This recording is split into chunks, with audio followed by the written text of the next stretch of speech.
مع الفجاج جميع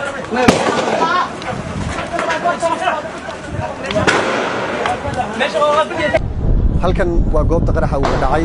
warbaahinta aad looguma ogola in gudaha ay u galaan rag ka tirsan al-shabaab ayaa markii hore qaraxa waxay dhigeen diridda hore kadib waxay gudaha u galeen wasaaradda shaqada iyo shaqaalaha qaybta hoose ayay ka dagaalamayaan rag ka tirsan al-shabaab shaqaalaha wasaaradda shaqada iyo shaqaalaha ayaa ciidamada booliiska ka soo badbaadiyeen qaybta sare ee dabaqa halka waa sidan dhawaqa aad maqlaysaan ciidamada dawladda ayaa soo gaaray oo ka dagaalamaya waqtigan si loo xaqiijiyo ammaanka guud ee goobta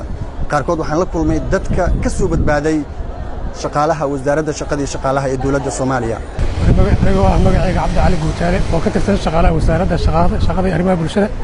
maanta markii wax dhacay waxaan goobjoog ka ahaa wasaaradda shaqada jooga xafiiskayga shaqo anagoo shaqadeena walba lagu guda jirnay ayaa hal mar waxaa wada maqlay jubka naga wada argagax gelisay intana shaqaale waxay dhacday wax dhintay wax dhaawaca inta kadib argagaxana kala qaaday anagoo yaaban oo dabaq saddexaad ugu tagnay oo go'doonsan ayaa Sadaq John iyo ciidankiisa ugu taanoo yimid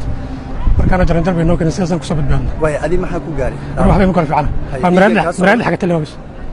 waxba ma garanay way adi dhiigan ka socdo ani dhiigayga soo waxaa markaan soo boodinay maraad oo soo jajabay maraad ay ku dhacday way marka hore inta ka soo galeen inteena ku jiraan hadda dhanka waxay ka imaaday fiish traffic albaabka wasaaradda ay ku dhufteen gaari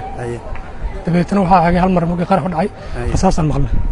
inta kadib wasaaradda toos soo galeen ka bacdi bambooyin iyo rasaas wadaarsan meesha ka dhacay ayaga ciidamadii qaraxii labaad ayaa ka dhacay isla wasaaradda shaqada iyo shaqaalaha goob u dhow gaari la soo dhigay Zakariya Maxamuud Timacade Universal TV Muqdisho